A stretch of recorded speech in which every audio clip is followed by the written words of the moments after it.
Hello, my name is Amy Garvey and I'm in Group 2B for Tissue Engineering. The title of our poster is a determination of mechanical properties, degradation rates and cellular viability of gelatin beta TCP scaffolds.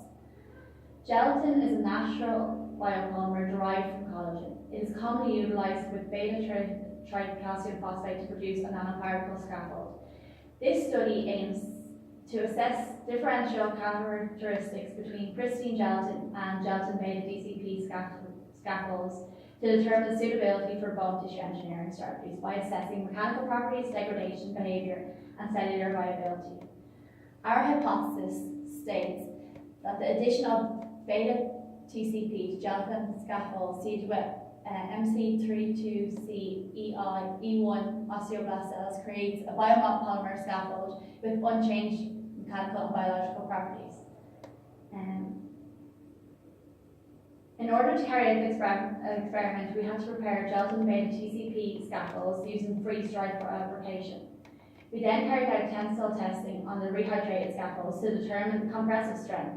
We assessed the swellability by hydrating scaffolds with ethanol and PBS, then incubated them for 7 days.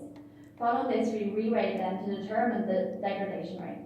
The scaffolds were then seeded with pre-osteoblast cells, and their viability was tested using Hosh DNA assay, and were quantified by measuring the fluorescence intensity. In terms of the results, the addition of TCP to gelatin scaffolds increased resistance of the scaffold to elastic deformation under a load. This is illustrated by higher Young's molecules as seen in figure 4 and 5.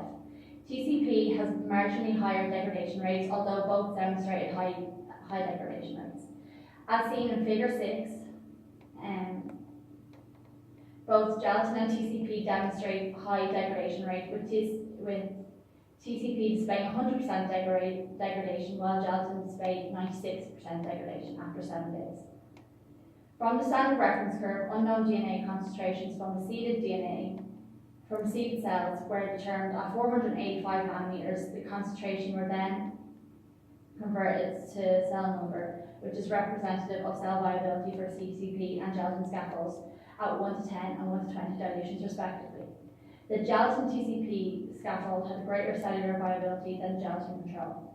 Upon statistical analysis, the results were obtained and a p-value of less than 0.055 was obtained, which allows us to reject the null hypothesis earlier stated.